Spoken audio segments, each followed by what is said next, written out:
Alhamdulillah, Bapak Ibu rahimani wa rahimakumullah. Kita melanjutkan pengajian kitab Al-Jami' As-Shaghir karya Al-Imam As-Suyuti, wafat 911 Hijriah rahimahullah ta'ala. Dan kita sudah sampai pada hadis yang diawali dengan huruf lam alif. Dalam kitab saya hadis nomor 9701. Qala al-muallif rahimahullah ta'ala wa nafa'ana bihi wa bi'ulumihi fid dharain amin. Qala Rasulullah sallallahu alaihi wasallam, la u'afi, aku tidak akan memaafkan ahadan, seorang pun, qatala, yang dia membunuh, ba'da, setelah akhdid diyati, mengambil diyat. Hadis ini disahihkan Suyuti, tetapi didhaifkan Al-Albani. Menurut mazhab Syafi'i, hadis ini hanyalah ancaman keras, jadi tidak untuk dipraktekkan. Kandungannya apa? Saya tidak akan memaafkan orang yang membunuh setelah mengambil diyat. Jadi gini ya. Misalnya A ini adalah korban pembunuhan, yang membunuh adalah B.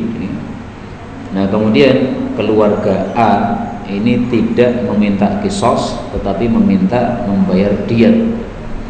B sudah mengganti rugi dengan membayar diyat 100 ekor unta kepada keluarga A. Nah, setelah B membayar diyat, ternyata keluarga A masih ada yang tidak terima. Akhirnya B ini dibunuh oleh mereka. Nah, hadis ini mengatakan siapa yang membunuh setelah mengambil diyat, maka la u'afi, tidak akan saya maafkan, alias harus diqisas. Tapi karena hadis ini hanyalah ancaman keras, maka tidak dipraktekkan, sehingga ya tetap saja berlaku pilihan, apakah diqisas, apakah membayar diyat. Bagaimana keluarga korban, terserah mereka. Kalau mereka menghendaki qisas, ya qisas. Kalau mereka menghendaki diyat, ya boleh saja diyat, tidak harus qisas. Hadis 9702.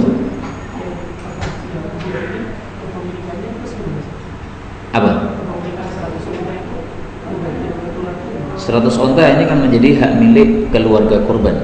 Nah, nanti dibagi sesuai dengan ahli waris. Karena itu kan menjadi hak si korban. Sementara si korban mati, berarti dibagi ahli waris. 9702. La i'tikafan, tidak ada i'tikaf illa bisyam, kecuali harus dengan puasa. Hadis ini derajatnya dhaif, sehingga tidak bisa dijadikan hujjah. Adapun perbedaan pendapat para ulama, maka menurut mazhab Hanafi dan Maliki, mereka berpendapat sesuai hadis ini, tidak boleh i'tikaf kecuali harus disertai dengan puasa. Sementara itu mazhab Syafi'i berpendapat bahwasanya i'tikaf tidak harus disertai puasa, dan pendapat mazhab Syafi'i sangat kuat karena Sayyidina Umar pernah melakukan i'tikaf tanpa disertai dengan puasa. Kita bisa temukan hadisnya di dalam kitab Bulughul Maram. Sayyidina Umar pernah nadar pada waktu jahiliyah. Nadarnya adalah an a'takifa lailatan fil Masjidil Haram, untuk i'tikaf satu malam saja di Masjidil Haram. Nah, Rasul sallallahu alaihi wasallam mengatakan, aufi binadrik, sempurnakanlah atau lakukanlah nadarmu, yaitu i'tikaf satu malam di Masjidil Haram. Ini hadis muttafaqun alaih. Nah, dalam riwayat Bukhari ditambahkan fa'takafa lailatan, dia pun akhirnya i'tikaf satu malam saja sesuai nadarnya. Nah, i'tikaf malam hari itu tentu saja tidak ada puasa, karena malam hari bukanlah tempat untuk berpuasa. Maka yang kuat adalah pendapat mazhab Syafi'i bahwasanya i'tikaf sah tanpa puasa. Hadis 9703. La ilaha illallah, ucapan la ilaha illallah, la yasbiquha, tidaklah mendahuluinya amalun, amalan yang lain, Maksudnya dia adalah amalan yang paling utama. Wala tatruku dzanban, dan dia tidak menyisakan dosa, artinya menyebabkan dosa-dosa diampuni oleh Allah. Tapi hadis ini derajatnya dhaif sehingga tidak bisa dijadikan hujjah. Adapun hadis yang sahih, afdhalul dzikri la ilaha illallah, zikir yang paling utama. Jadi bukan amal yang paling utama ya, tapi zikir yang paling utama. 704, la imana, tidak ada iman liman la amanata lahu, bagi orang yang tidak punya sifat amanah. Wala dina, dan tidak ada agama liman la ahda lahu, bagi orang yang tidak menepati janji. Hadis ini derajatnya sahih. Yang dimaksud la imana, tidak ada iman, maksudnya tidak ada iman yang sempurna. Demikian juga la dina, tidak ada agama, maksudnya tidak ada agama yang sempurna. Jadi kalau orang tidak amanah, itu imannya tidak sempurna. Orang tidak menepati janji, itu juga apa? Agamanya tidak sempurna. Karena itu hadis-hadis seperti ini termasuk hadis-hadis ancaman yang tidak dipraktekkan sesuai zahirnya. Karena kalau kita pahami sesuai zahirnya, kita banyak mengkafirkan orang Islam nanti. Nah, yang bagus di dalam kitab Syu'abul Iman diriwayatkan oleh Anas bin Malik, dia mengatakan jarang sekali Rasul sallallahu alaihi wasallam khutbah kecuali beliau menyebutkan hadis ini. Jadi beliau dalam khutbah-khutbahnya sering mengatakan ini, la imana liman la amanatalah, tidak ada iman yang sempurna bagi orang yang tidak memiliki sikap amanah. Nah, ini kita bisa praktekkan sunnah ini ya, sering-sering menyebutkan hadis ini dalam khutbah-khutbah kita. Hadis 705, la imana, tidak ada iman yang sempurna liman la amanata lahu, bagi orang yang tidak memiliki sikap amanah. Wala salata, dan tidak sah salatnya liman la tahura lahu, liman la tuhura lahu, bagi orang yang tidak bersuci. Wala dina, dan tidak sempurna agamanya liman la salatalah, bagi orang yang tidak ada salat baginya. Wa maudhi'us salat, dan posisi salat minad din, di dalam agama Islam itu adalah kamaudhi'ir ra'si, seperti posisi kepala, minal jasad, di dalam tubuh manusia ya, artinya sangat penting karena tubuh ini tidak mungkin hidup tanpa ada kepala. Demikian juga agama tidak akan sempurna tanpa ada salat. Hadis ini derajatnya dhaif. 9706, ini hadis palsu, sehingga saya kasih tanda bintang di sini biasanya untuk hadis palsu. La ba'sa, tidak apa-apa bil hadis, menyampaikan hadis Nabi, qaddamta fihi, kamu dahulukan kalimatnya, aw akharta, atau kamu akhirkan kalimatnya, jadi dibolak-balik kalimatnya, tidak apa-apa. Yang penting apa? Idza asabta, apabila kamu sudah tepat maknahu, sesuai maknanya. Hadis ini derajatnya dhaif menurut Suyuti, bahkan palsu menurut Al-Albani. Tapi maknanya disetujui oleh para ulama. Para ulama ahli hadis mengatakan memang menyampaikan hadis Nabi itu tidak wajib sesuai lafalnya, tetapi yang penting maknanya benar. Sehingga kalau orang Jawa menyampaikan hadis Nabi, sabda Nabi, Rasul bersabda, kemudian dengan bahasa Indonesia atau bahasa Jawa, ini nggak apa-apa. Tidak harus lafal Arabnya disampaikan, tidak. Yang penting maknanya. Tapi harus yakin bahwasanya sesuai maknanya sesuai dengan sabda tersebut. Kalau ragu-ragu jangan. 707, la ba'sa, tidak apa-apa bil hayawani, hewan, tukar menukar hewan maksudnya. Wahidun bisnain, satu hewan ditukar dengan dua hewan, enggak apa-apa. Apabila yadan biyadin, kuntang. Hadis ini derajatnya sahih, menunjukkan bahwasanya tukar menukar hewan itu tidak harus sama jumlahnya. Satu hewan ditukar dengan dua hewan boleh, tapi syaratnya harus ini, yadan biyadin, kuntang. Kalau tidak kontan, maka dilarang oleh Nabi Sallallahu Alaihi Wasallam. Dan ini sifatnya umum, hewan apapun, hewannya sama jenis, nggak ada masalah. Inilah madhab Syafi'i. Beliau mengatakan jaizun mutlaqan, boleh secara mutlak. Kalau Imam Malik membolehkan idza ikhtalafal jins, kalau jenisnya beda. Jadi misalnya ayam ditukar dengan bebek, ini kan jenisnya beda. Ini mereka ayam 1 bebek 2 atau bebek 1 ayam 2 boleh menurut Imam Malik. Tapi kalau ayam dengan ayam 1 dengan 1 tidak boleh 1:2. Tetapi pendapat yang lebih kuat adalah mazhab Syafi'i, karena di sini Rasul Shallallahu Alaihi Wasallam mengatakan tidak apa-apa hewan 1 ditukar 2 tanpa beliau mengatakan harus beda jenis. Maka kalau Nabi tidak mengatakan harus beda jenis, jangan kita menambah-nambahkan persyaratan. Maka ini hukumnya berbeda dengan makanan. Kalau makanan beras dengan beras sama kan? Nah itu harus setimbang 1 kilo dengan 1 kilo. Tetapi kalau beda jenis boleh beda timbangan, sebagaimana sabda Nabi Sallallahu Alaihi Wasallam bahwasanya at-tamru bit-tamri, kurma ditukar kurma, hintah bil hintah, gandum hintah ditukar dengan gandum hintah, syair bil syair, gandum syair ditukar gandum syair, milah bil milah, garam ditukar dengan garam, mislan bi mislin, itu harus setimbang, 1 kilo dengan 1 kilo. Yadan biyadin, harus kontan. Faman zada, kalau ada yang nambah, wastazada atau minta ditambah, faqad arba, itu sudah termasuk riba. Nah itu untuk makanan. Tapi kalau untuk hewan, ini kan hewan ini bukan makanan. Hewan ini kan bisa jadi makanan kalau disembelih, bisa jadi tunggangan kalau ditunggangi, ya, maka ini hukumnya berbeda antara hewan dengan makanan. Nah untuk makanan hadis berikutnya 708. Rasulullah Shallallahu Alaihi Wasallam bersabda, la ba'sa, tidak apa-apa, bil qumhi, menukar gandum qumh, bis syair, dengan gandum syair, karena ini 2 jenis yang berbeda. Itsnaini biwahidin, 2 ditukar 1, 2 kilo ditukar 1 kilo, atau 2 sa' ditukar 1 sa', 2 mud ditukar dengan 1 mud, enggak apa-apa. Apabila yadan biyadin, harus kontan. Kenapa boleh tidak setimbang? Karena beda jenis tadi. Nah, maka kalau beras ditukar dengan gandum, ini tidak harus sekilo dengan sekilo. Tapi kalau beras dengan beras harus sekilo dengan sekilo, meskipun jenisnya berbeda dan harganya berbeda. Harus timbangannya sama.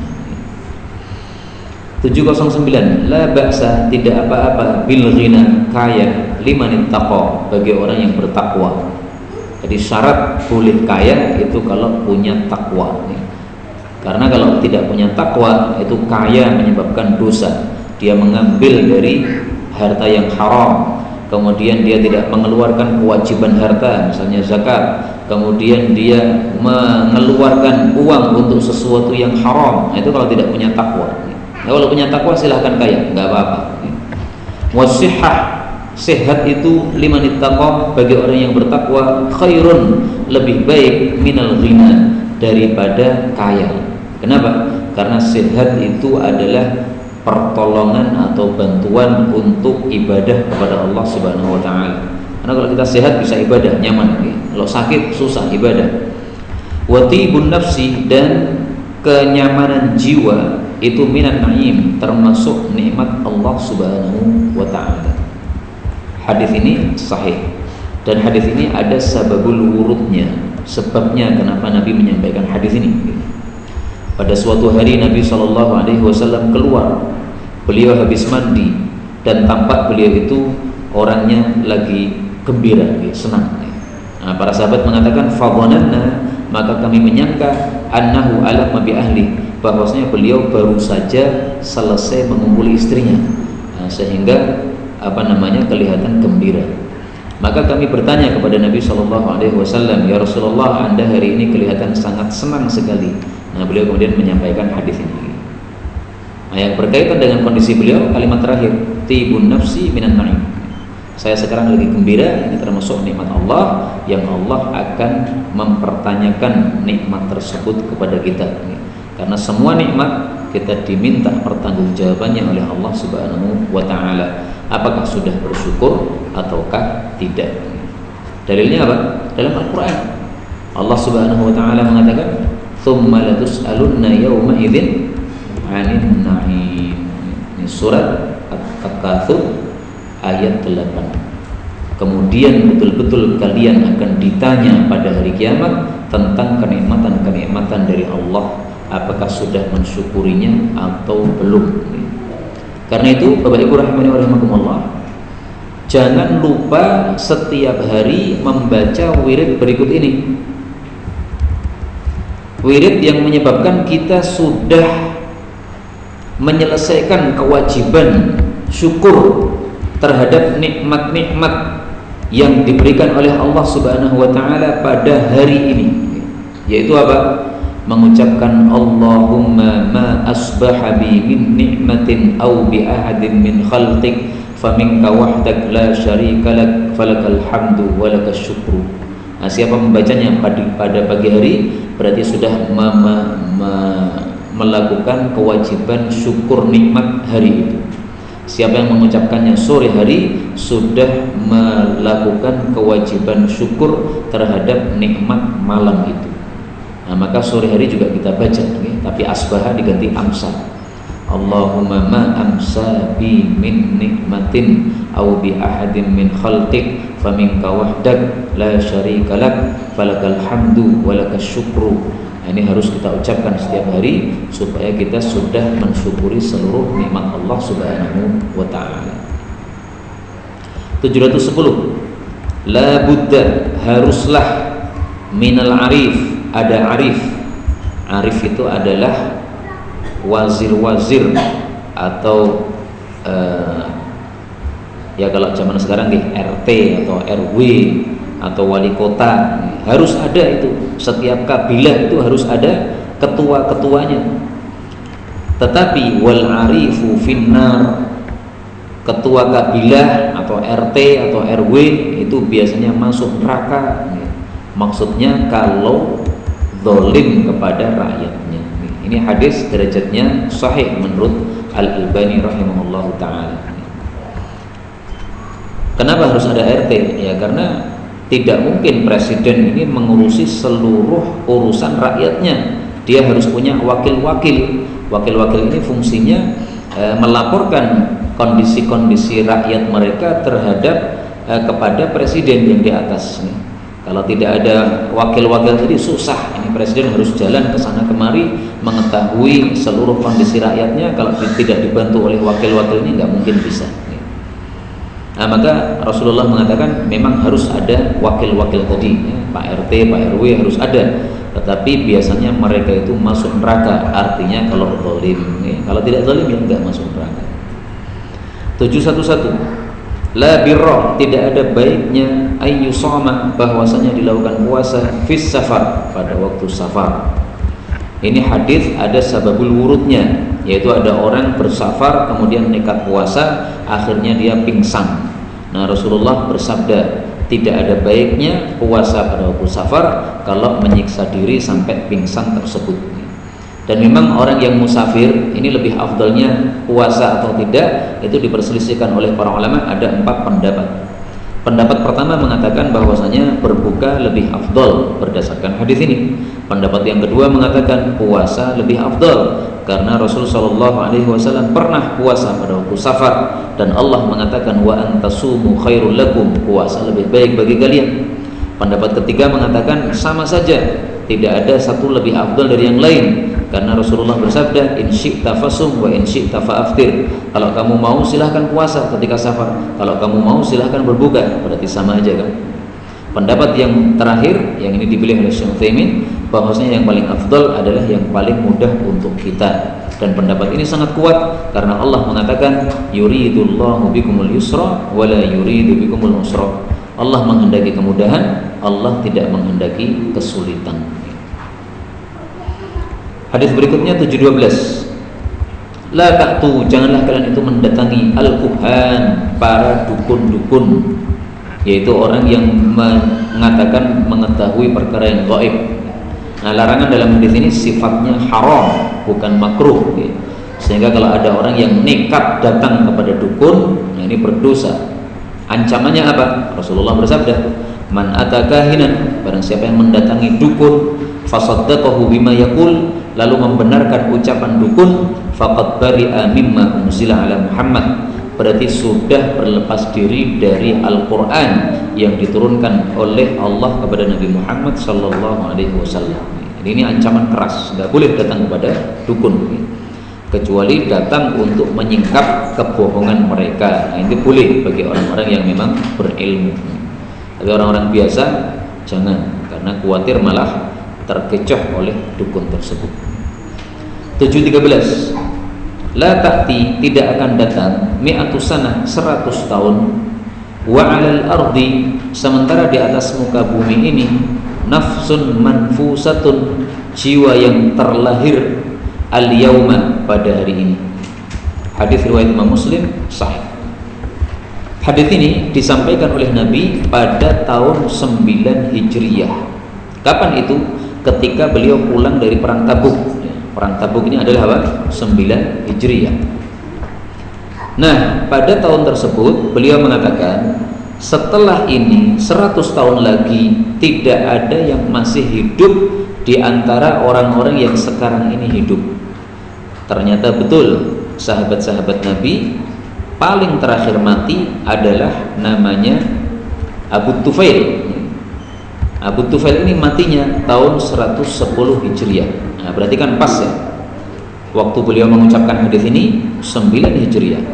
Nah, 100 tahun setelah itu, berarti 110 Hijriah, maka sudah tidak ada satupun sahabat Nabi SAW yang masih hidup. Nah, berdasarkan hadis ini, para ulama mengatakan satu generasi itu berarti adalah 100 tahun. Maka sahabat Nabi itu generasi 1 Hijriah sampai 100 Hijriah. Generasi tabi'in 100 sampai 200 Hijriah, tabi'ut tabi'in 200 sampai 300 Hijriah, dan seterusnya.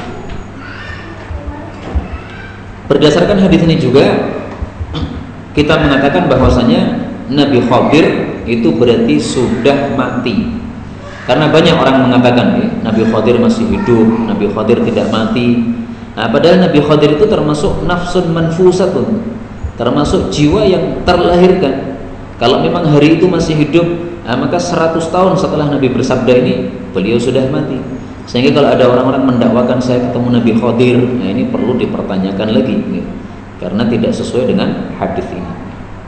Hadis ini mengatakan alal ardi, ya, jiwa yang di atas bumi. Berarti Nabi Isa tidak termasuk, karena Nabi Isa tidak di atas bumi tapi di langit. Nah, sehingga meskipun sudah 100 tahun Nabi bersabda ini, Nabi Isa masih aja hidup di atas langit.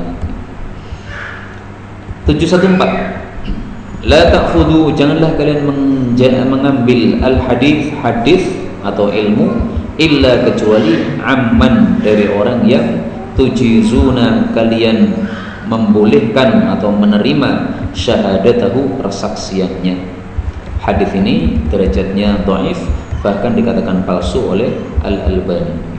Maksud hadis ini adalah bahwasanya menyampaikan hadis itu harus bersifat adil, yaitu persaksiannya diterima.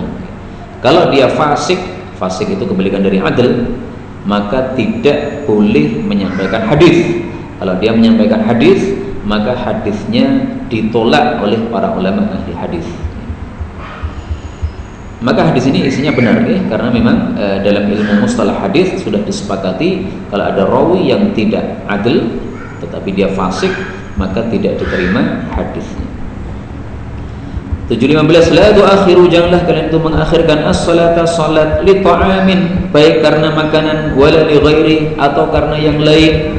Hadis ini derajatnya dhaif, belum ada derajatnya, ditulis sendiri. Yang dimaksud jangan mengakhirkan salat yaitu sampai keluar waktunya.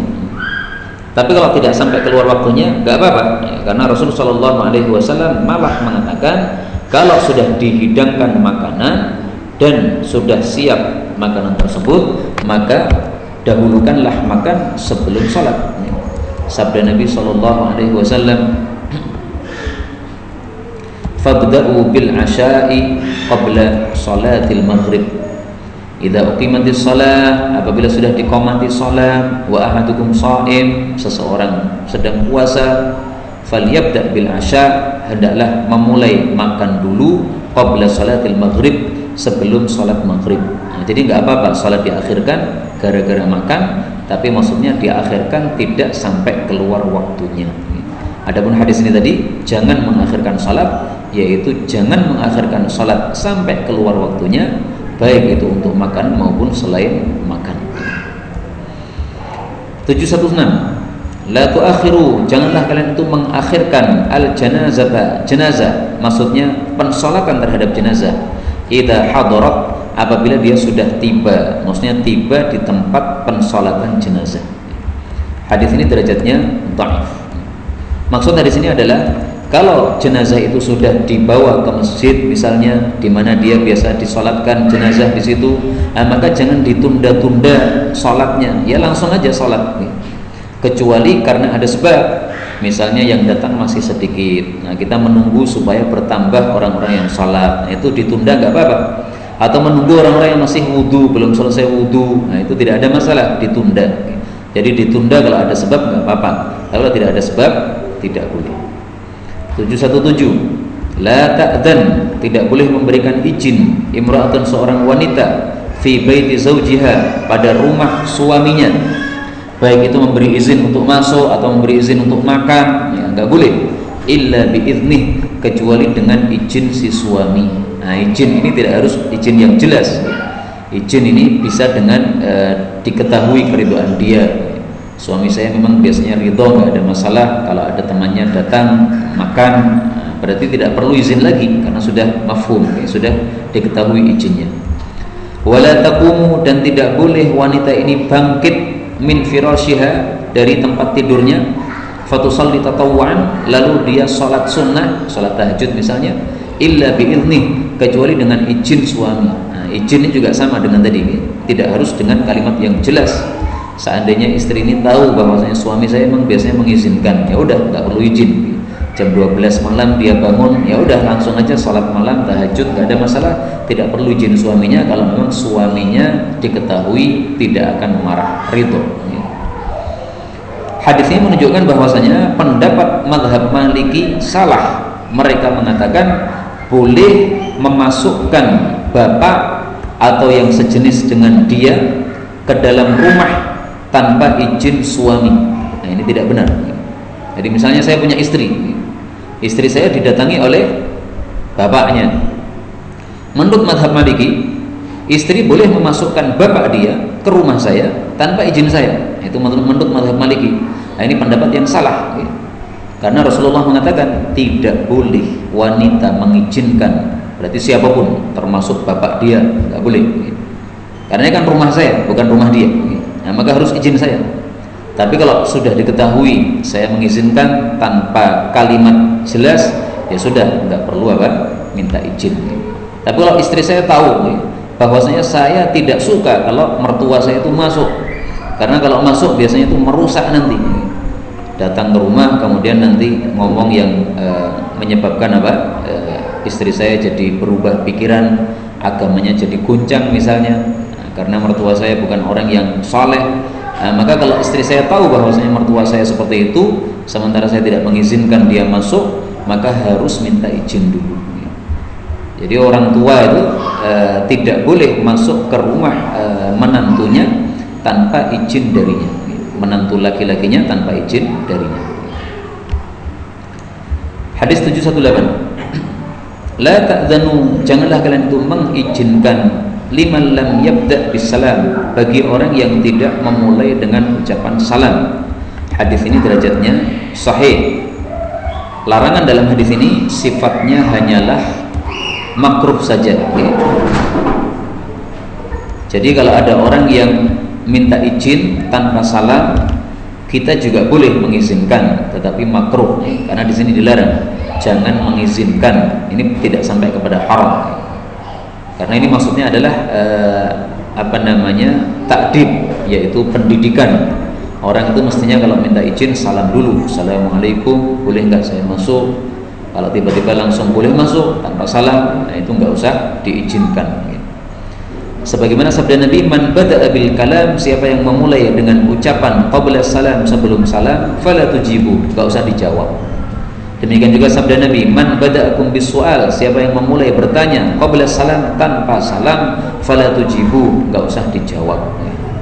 Misalnya WA, tanpa salam langsung tanya, nah ini boleh, enggak dijawab. Tetapi saya seringkali kalau ada orang salam itu malah tidak menjawab salamnya secara tulisan, tapi saya jawabannya secara lisan. Jadi sebelum saya jawab WA-nya itu saya mengucapkan waalaikumsalam dengan lisan saya, dan ini boleh menurut guru kami Syekh Ali Al-Maqrani. 719, la tu'dhu, janganlah kalian itu mengganggu musliman, seorang muslim, bisyatmi kafir, dengan mencela orang kafir. Hadis ini sahih. Apa maksud hadis ini?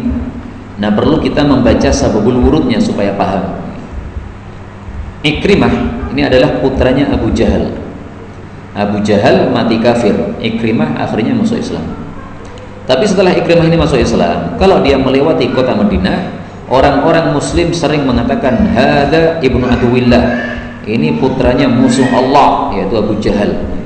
Nah, maka Ikrimah sakit hati, bapak saya mati kafir, kemudian kalau saya lewat diungkit-ungkit, ini putranya musuh Allah, ini putranya ahli neraka ini.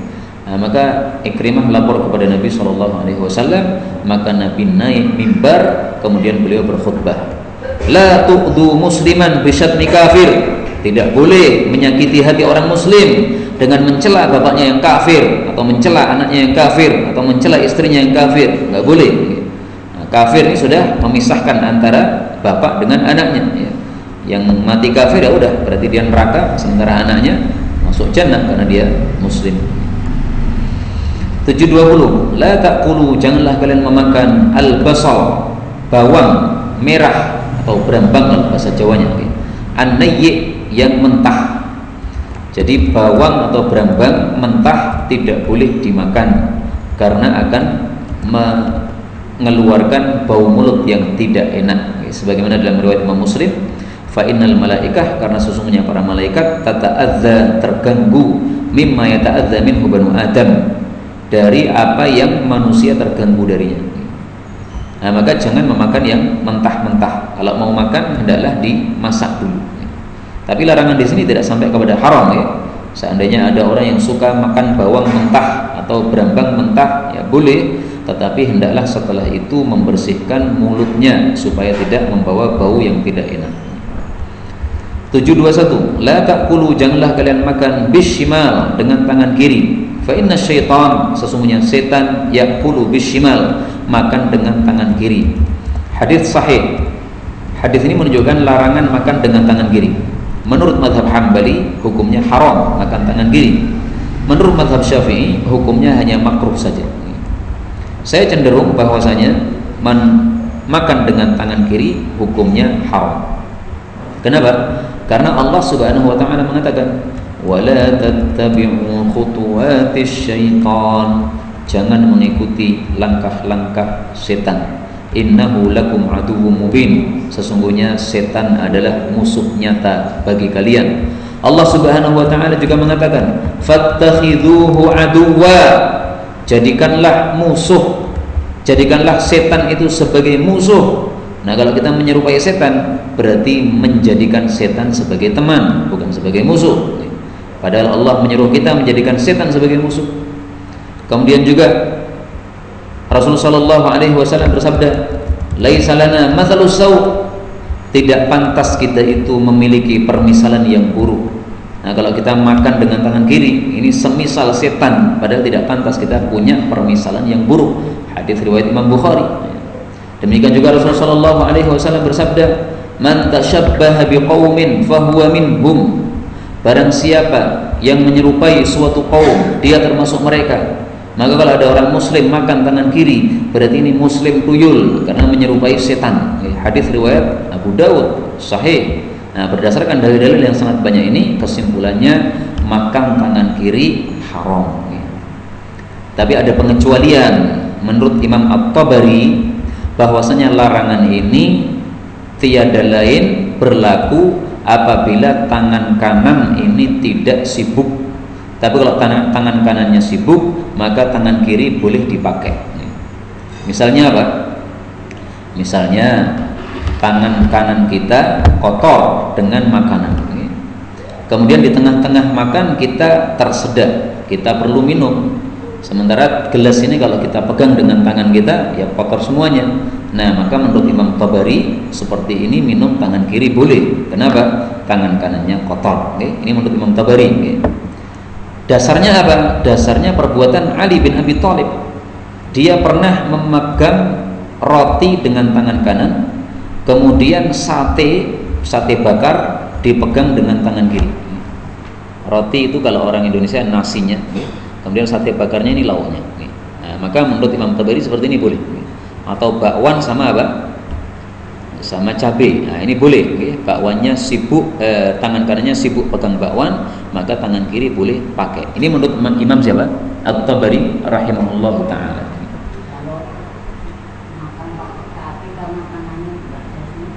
Ya, kalau tangannya tidak ada maka makan pakai kaki, makan pakai tangan kiri karena tangan kanannya putus, nggak ada masalah. Jadi intinya kalau tangan kanan itu sibuk sehingga tidak bisa dipakai atau putus atau apapun lah, maka tangan kiri boleh berfungsi. Tapi kalau saya pribadi lebih suka kalau tangan kanan kotor pakai dua tangan, sehingga tangan kiri ini tidak satu-satunya yang dipakai, tapi masih pakai tangan kanan, hanya kita minta bantuan tangan kiri. Karena apa? Kaidah mengatakan ad-darurat tuqaddaru biqadariha. Kondisi darurat itu disesuaikan kadar keperluannya. Nah, ternyata kondisi darurat kita, tangan kanan kotor masih bisa dipakai bagian bersihnya. Nah, maka pakai dua tangan. Wallahu a'lam bishawab. Tapi ini saya jelaskan supaya panjenengan tidak suudzon kepada sebagian ustadz yang mungkin kita lihat tangan kanannya kotor karena masih tengah-tengah makan, kemudian dia minum tangan kiri. Nah, tidak usah suudzon, dia mungkin mengikuti mazhabnya Imam Tabari tadi. 722. La ta'allau. Janganlah kalian itu bersumpah 'ala Allah, atas nama Allah. Fa innahu, sesungguhnya man ta'alla 'ala Allah, siapa yang bersumpah atas Allah, akdzabahu Allah, Allah mendustakan sumpah dia. Hadis riwayat Tabarani dhaif. Tetapi larangan la ta'allau 'ala Allah, jangan bersumpah atas Allah, ini hadisnya sahih. Apa maksudnya dilarang bersumpah atas Allah? Maksudnya ditafsirkan oleh hadis riwayat Imam Muslim bahwasanya Rasulullah SAW bersabda, inna rajulan qala, ada seseorang berkata, wallah, demi Allah, la yaghfirullahu li fulan, Allah tidak bakal mengampuni fulan. Demi Allah, Allah tidak bakal mengampuni Khomeini yang tokoh Syiah itu, Allah tidak bakal mengampuni Jalaluddin Rahmat tokoh Syiah itu misalnya. Qala Allah, Allah mengatakan, man dzalladzi yata'alla alayya alla aghfira li fulan, siapa ini yang bersumpah atas nama saya bahwa aku tidak akan mengampuni fulan yang dia sebutkan namanya itu. Fa inni qad ghafartu li fulan, saya ampuni dia.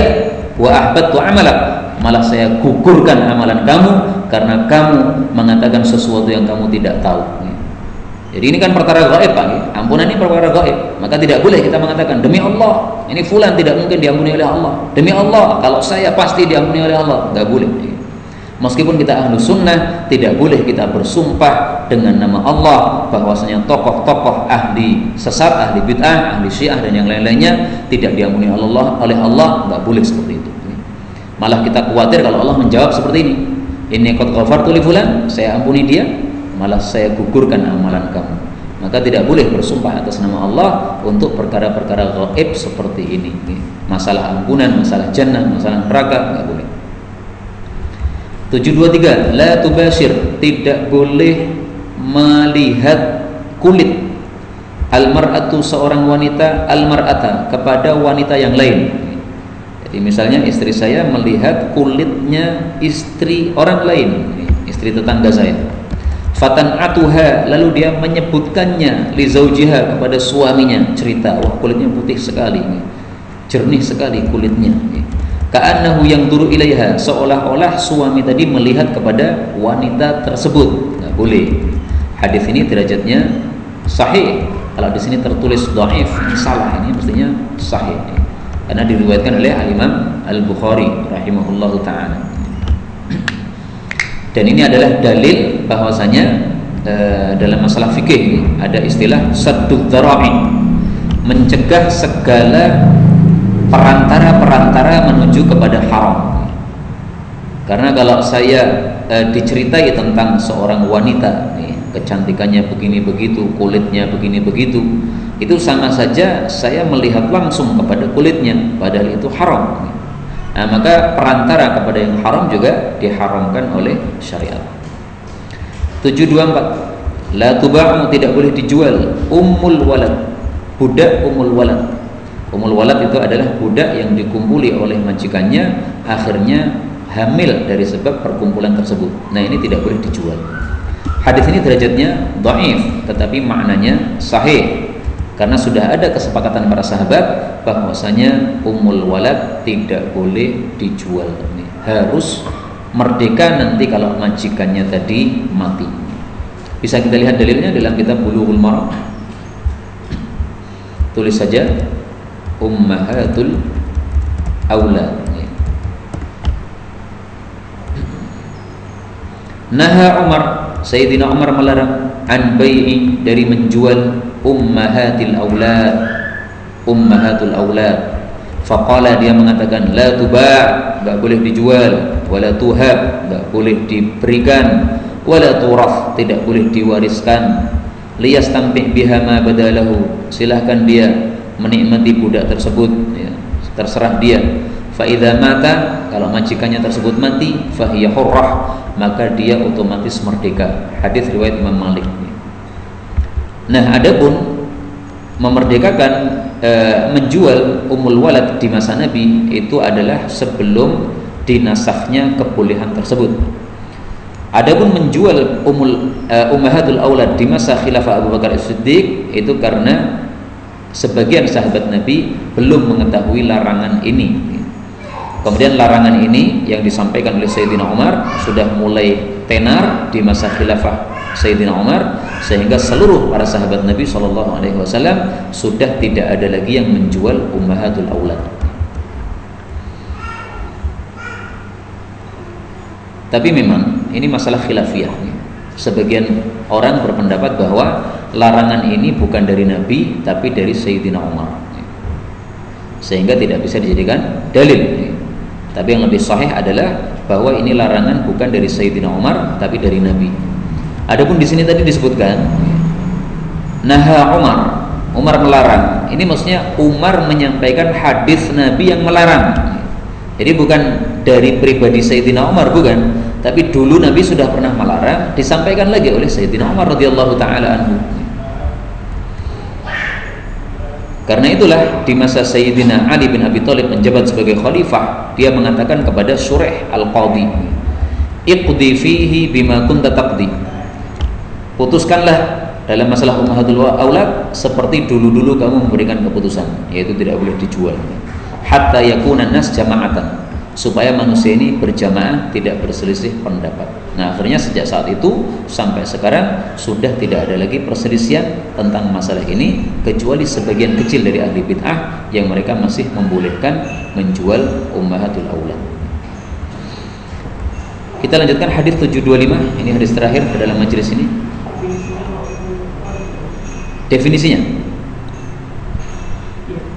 Definisinya adalah budak yang dikumpuli oleh majikannya sampai mengandung. Itu berarti adalah ummul walad. Seperti Maria, itu budaknya Nabi, dikumpuli oleh Nabi sampai melahirkan anak.